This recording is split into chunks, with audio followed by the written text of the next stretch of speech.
Hello, welcome back to the tens of people who watched my last video. In today's video, we're going to be talking about all the books I read in August. So total, I read 33 books. And this is the stack of physical books, physical reads from my TBR that I still have, and there's one that I DNF'd. So we'll go through these first. First, we have Lover Eternal by J.R. Ward. This is the second book in the Black Dagger Brotherhood series. This one follows Rage, and he is a vampire who sometimes turns into a beast, and it also follows Mary. It's about their love story and how they fall in love, and the Black Dagger Brotherhood is basically a group of vampires that protect other vampires. There are separate species in these books, and there are bad undead slayer people that are trying to get them. And they don't really hunt people very often in these books. They need the blood of other vampires to survive, so they actually feed off of each other, and they're not really that much of a danger to humans most of the time. I think I gave it a 4. I think these are fun.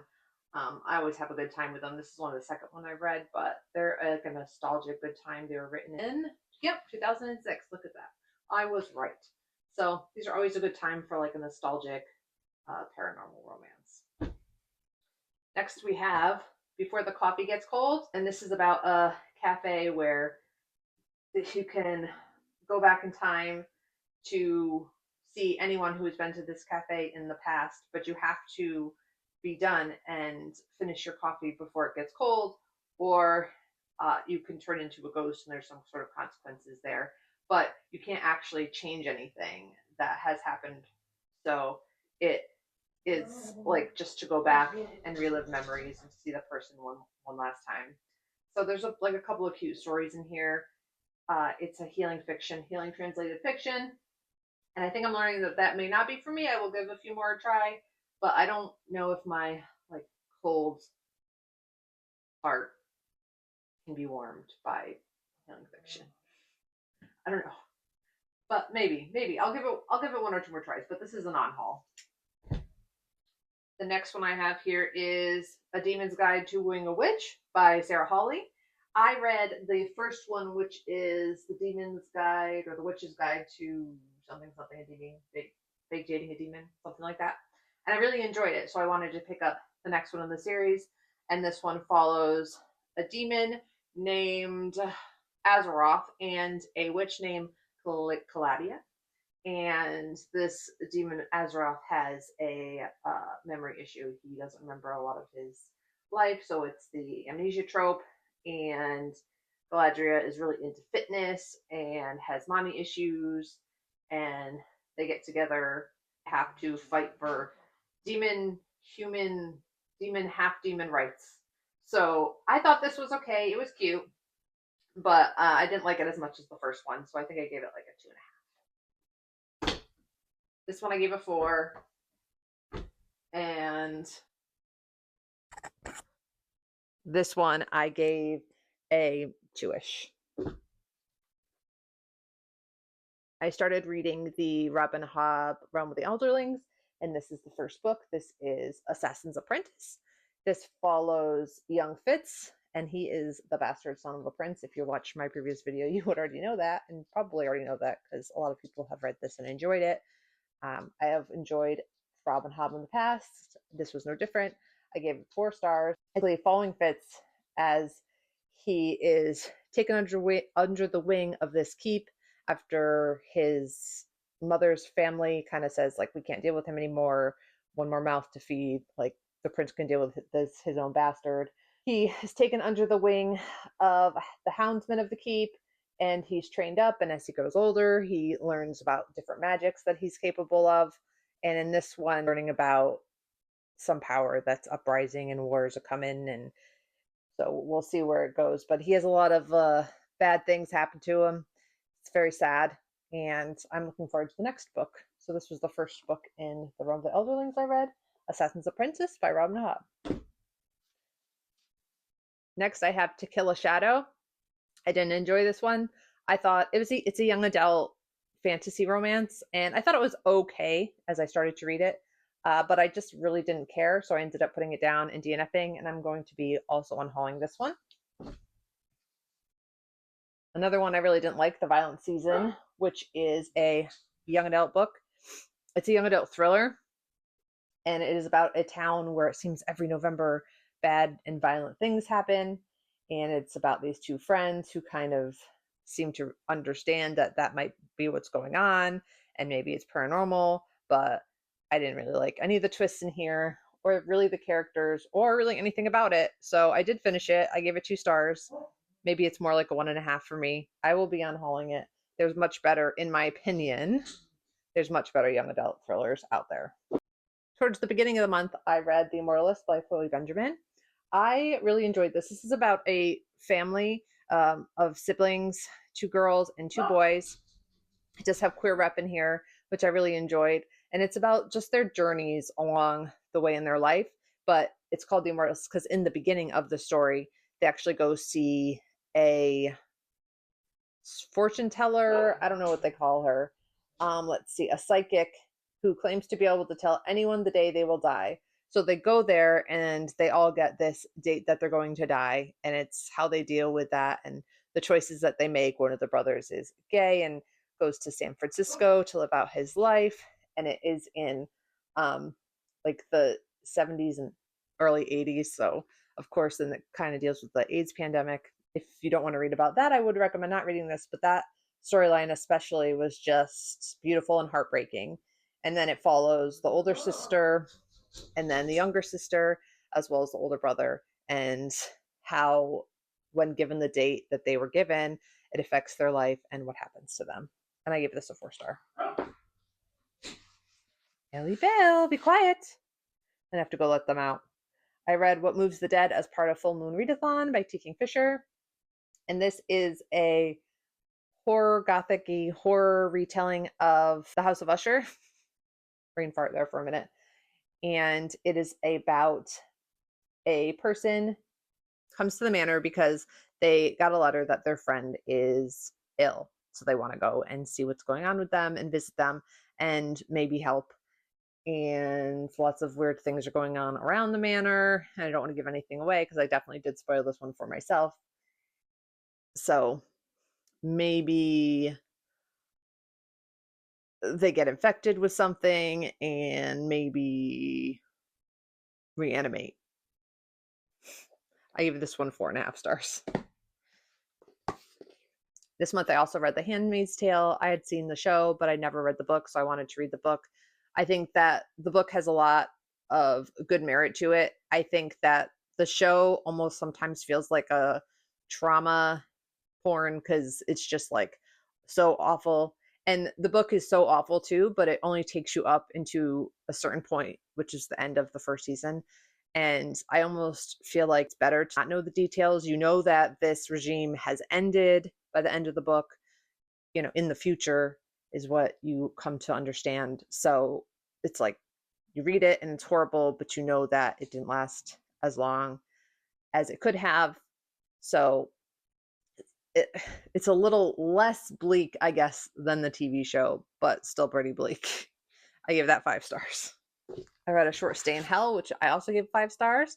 This is about a Mormon man who dies, goes to hell, and learns that his religion was not the one true religion. In fact, he will be spending his afterlife in a hell that was chosen for him, consisting of a nearly infinite library of every book that ever had been written or could be written. His task to get out of hell is to find the story of his life with no errors or elaboration. It's an impossible task because people in this hell have been searching for hundreds and thousands of years and have barely found a book that even has a paragraph in it that makes sense, or a sentence. So it is very bleak and very existential crisis-y of a book, but I really liked it. It's short. I could have read more of it, and I gave it 5 stars. And this is by Stephen L. Peck. A Short Stay in Hell. I don't remember if I said that. Towards the beginning of the month, again, I read House of Beth, and this is a horror-y, thriller-y, I would say more horror book about a lesbian woman who decides basically that she's going to give up her life with her girlfriend that she decided to break up with and marry this guy that she knew back in high school and try to live a normal suburban existence. And he has 2 kids. So she becomes the ipso facto stepmom, starts to feel like the wife hasn't left. So it's kind of a ghost story. It was interesting. I actually really I didn't dislike this. I gave it a 3. I wanted it to get weirder. Let's just put it there. It got weird, but I almost wanted it to get weirder, but I did enjoy it. I also read Atmosphere by Taylor Jenkins Reid. I absolutely love this. I gave it 5 stars.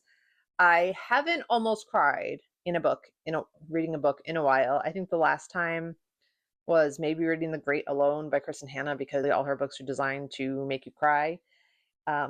This one, I'm sure you've heard, is about a woman who wants to become an astronaut, one of the first women to become an astronaut. So it's about her preparing and going into space and the relationships. And this is also a sapphic love story in a time where you really couldn't be gay and be an astronaut.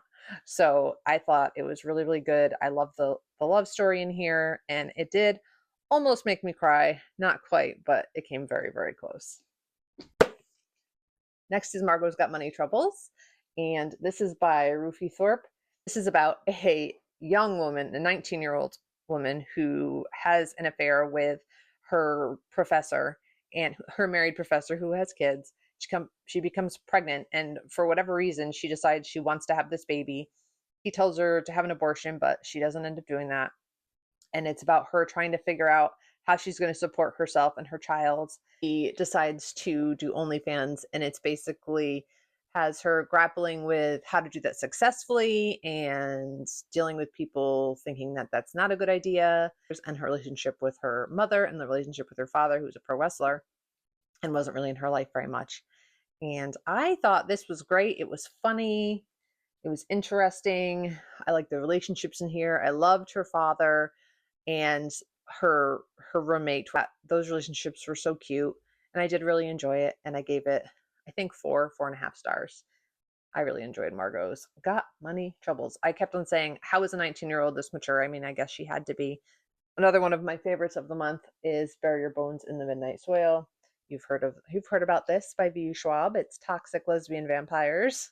It opens up with a girl who wakes up after a one-night stand and feels a little weird and doesn't know why, and has her grappling what's going on in her life and the changes that she's going through, and discovering how and why and who's responsible for that. And then it also goes back to 1532 to a woman, her name is Maria, and it's about her life and her choices that she has to make because she doesn't believe she has many other options in that time as a woman. So she gets married and then decides that that's not the life she wants. And she goes to see this witch type person who she believes is a witch type person. And she becomes a vampire. And she didn't really know that's what was going to happen. And it's about her adventures throughout her life and her relationships. And definitely there's some drama and some toxic relationships in here. And it's about growing up and learning lessons or not learning lessons and grappling with your immortality. And I really liked this one. I gave this one 5 stars. It was very reminiscent of Interview with the Vampire, in my opinion, with lesbians instead of 2 dudes. It is slow, though, I will say. If you don't like a slow burn, slow gothic novel, you might not enjoy that. I really liked it. The last physical book I have from my TBR this month is Our Infinite Fates. And this is about 2 souls that are destined to kill each other, or one is destined to kill the other. Usually it's the one who identifies more as male, although they switch sexes and bodies. And then once they die, they get reborn. And then by their 18th birthday, they end up dying again. And it just goes through like some of their lives. And then there's the current life where one of the souls doesn't want to leave because she's trying to save her sister who has leukemia. She wants to get a bone marrow transplant, but it's how she ends up trying to do that and what happens. And then like there's definitely a fantasy aspect in here.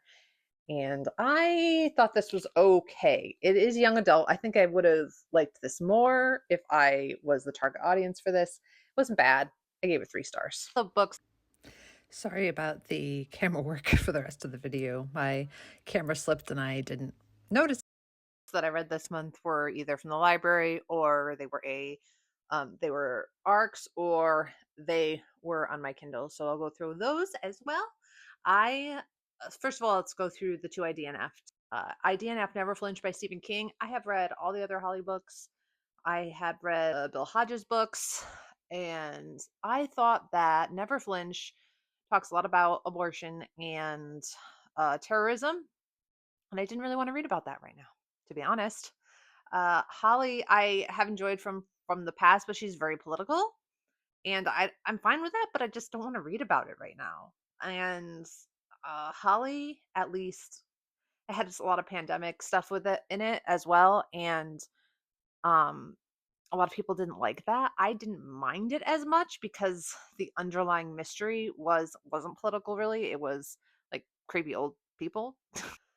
Current Never Flinch book, I just didn't like. She ends up being a sort of if ipso facto bodyguard for this abortion rights protester. I did get about, I think, a third of the way through it, uh, and it's too bad because I have liked the other Holly Gibney books, but maybe I'm just done. Skipping that one. I also DNF'd I'll Be Waiting by Kelly Armstrong, and that book was fine, but I really wasn't caring, didn't really hit with me. That book is about a woman who tragically loses her husband at the beginning of the book, and he says before he dies that I'll be waiting, whatever comes next, I'll be waiting. So she kind of becomes obsessed with trying to contact him in the afterlife, and it's her going to a house they used to visit with a group of people who thinks maybe they can contact him, and I kind of stopped there. For the ALCs, I read 6 of them. I listened to Open Wide, really enjoyed that. And that is a horror-ish, more lit ficky obsession story about this couple that match each other's weird really well. And let's just say she really does, she moves right in. It's very weird and interesting story. It's unhinged and I loved it. I gave it 5 stars. I read Such Lovely Skin, is a young adult horror video game book about a girl whose sister died and her basically grieving and dealing with that and feeling very guilty for how it happened. And she finally goes back to her video game streaming, and she comes across this horror game, and it asks her what her biggest secret is. And then after that, her life goes haywire, and someone seems to be impersonating slash stalking her, and it kind of deals with all of that. And it has definitely underlying um, themes of grief and growing up and dealing with parts of yourself you don't like. So I gave that 4.5, 5 stars. I really enjoyed it.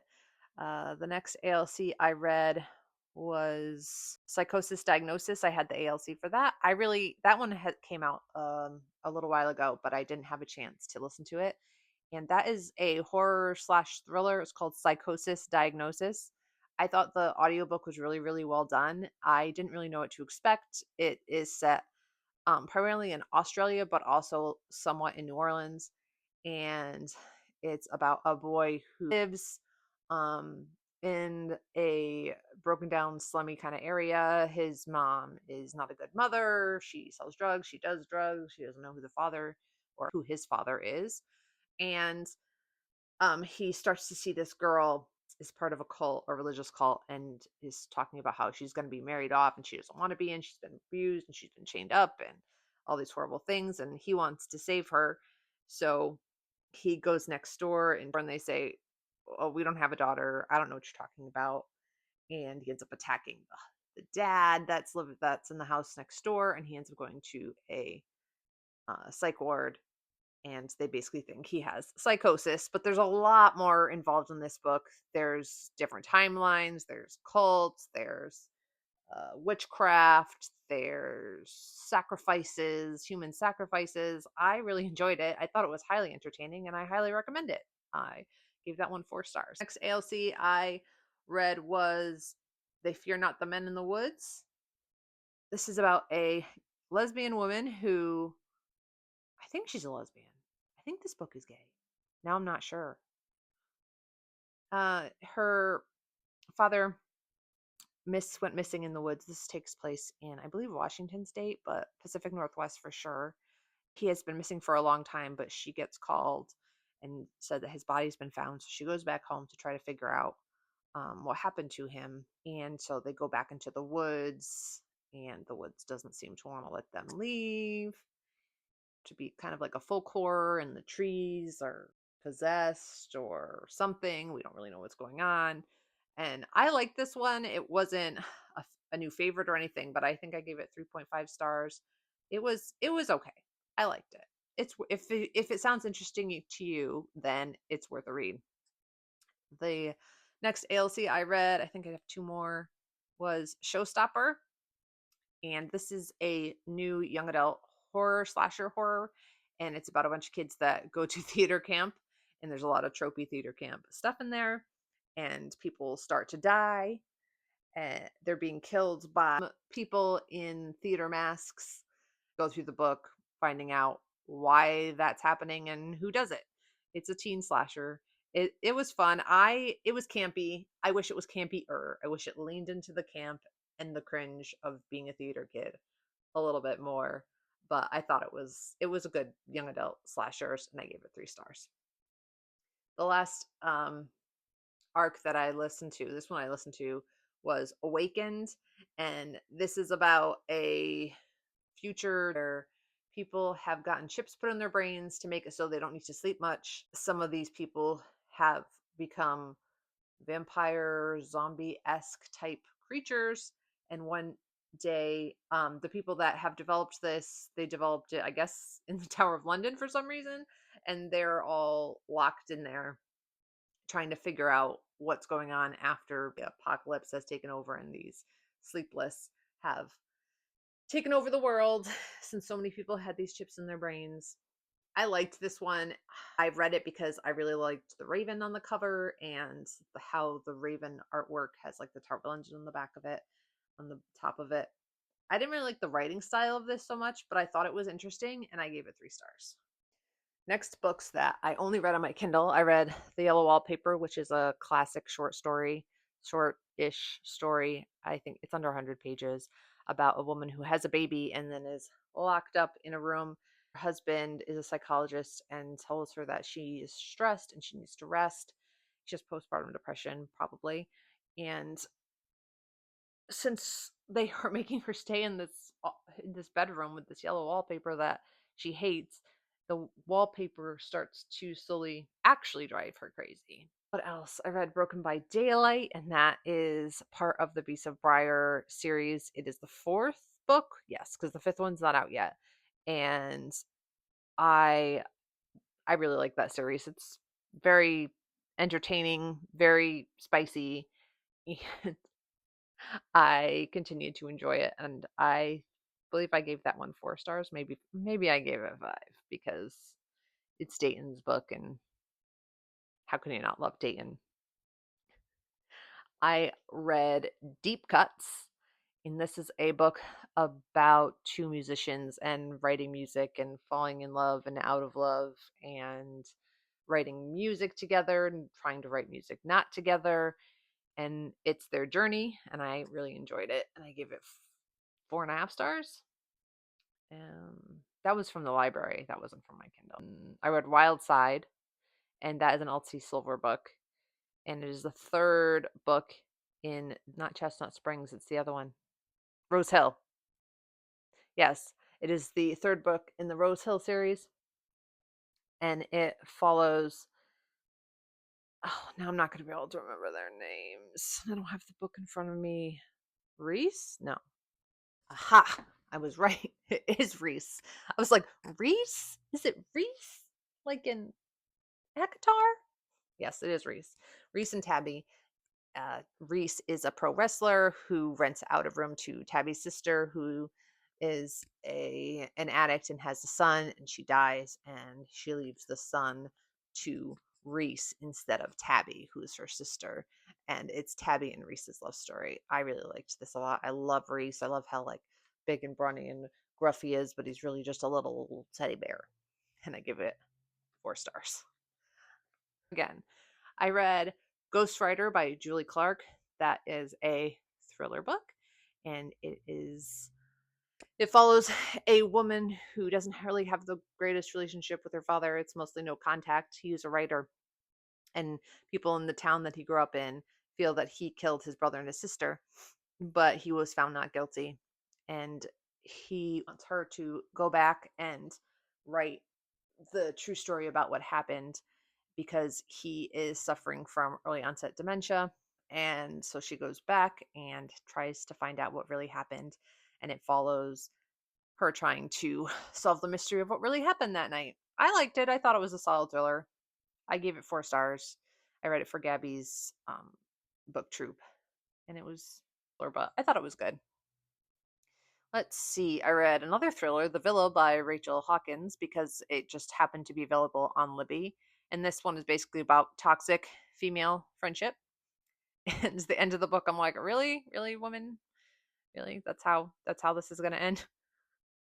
I liked it. I thought it was good. I liked that they were kind of in this secluded area, learning about each other and what happened at this house. And so I thought it was interesting. It's very toxic, very messy, and I like toxic and messy. So I thought it was a solid thriller. I gave it 4 stars. I read Please Stop Trying to Leave Me, and that is honestly, I don't remember much about it. It's a lit fic about a woman who's in therapy. I feel like she might have OCD, has lots of issues, and I don't even honestly, I don't remember much about it. It was a 3. I remember her being in therapy and her wanting to write. I think she's a writer. Again, another writer.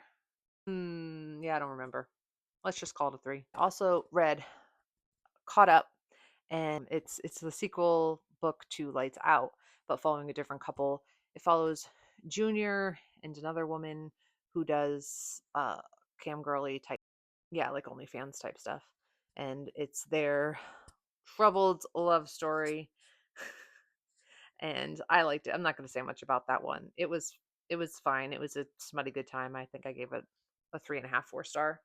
So I liked that one. I read Sky Full of Elephants, and that is a science fiction story where all the white people walk into the closest body of water and drown themselves, and we're only left with non-white people, mostly black people in the in the states, and it's dealing with the fallout of that. It's from the perspective of a man who is in prison and he gets out after this happens, and a girl who that man's daughter who has had a white mom and really didn't have any black family members that she knew of. So she was kind of left alone to deal with this fallout and what happens after. I thought this was okay. I didn't like it as much as I thought I was going to. It kind of went in a direction where I don't know. I just wasn't as interested. But it is an interesting story. I did enjoy it. I think I gave it around 3 stars, but it just wasn't a new favorite for me. But it's worth a read if you're interested. Lots of people seem to really love it. I also read You with a View for it's a cute little love story about these two that are going off on a road trip with his grandfather, who at one point dated the main female character's grandmother, but they didn't end up together. But she finds this letter talking about the relationship, so she wants to know more about her grandma's life because she passed away. They go on this road trip that they were supposed to go on, but that never happened. And it's about the love story between the two grandchildren. And I enjoyed it. I thought it was cute. I gave it 3 stars, 4 stars. I read William, which is an AI story. I thought it was okay. I gave it 3 stars, maybe 2.5. I read The Thursday Night Murder Club. It wasn't for me. I think I gave it a low 3. Too many characters, too many different bodies, and I don't know. I just didn't care all that much. Did think there were some cute old people characters, and I might try the next one because some people say it's better, but I don't know. I read Girl A. That's about It's a thriller, and it's about a family that of kids that escape a very abusive situation, and Girl A is the oldest girl that escaped, and it's her dealing with the death of her mother. And there's some twists in there which I really didn't like. That was one of my lowest rated of the month. I think I gave it a 2 stars. So, yep, those are all the books I read this month, which is too many. I know. I kind of ran out of steam in the end there. I'm sorry, but um I'm filming on my phone because my GoPro wasn't cooperating with me, so I couldn't look at my phone while I filmed this to make sure I had authors and things, but I will put them in the video when I edit it. So, yeah, total I read 33 books. I ended up DNFing 3 books. So that's 36 books I at least tried. I got 15 from my physical TBR, 4 from my Kindle, 6 were ARCs, and 8 books I got from the library in ebook, physical, or audiobook listens. So that's it for me for the month. I hope you enjoyed it. This was kind of a hot mess. Hopefully I'll do better next time, but hopefully at least the audio is slightly better with the mic. And thank you for watching. I'll see you next time when I read a whole bunch more books. I don't know. Maybe I shouldn't do these wrap ups. Maybe I should just do half month wrap ups because this gets kind of nuts, to be honest. And it's a lot. And it's a lot to edit. And it's a lot to sit through for anyone. Anyway, like who sits through these? Not me. Anyways, see you next time.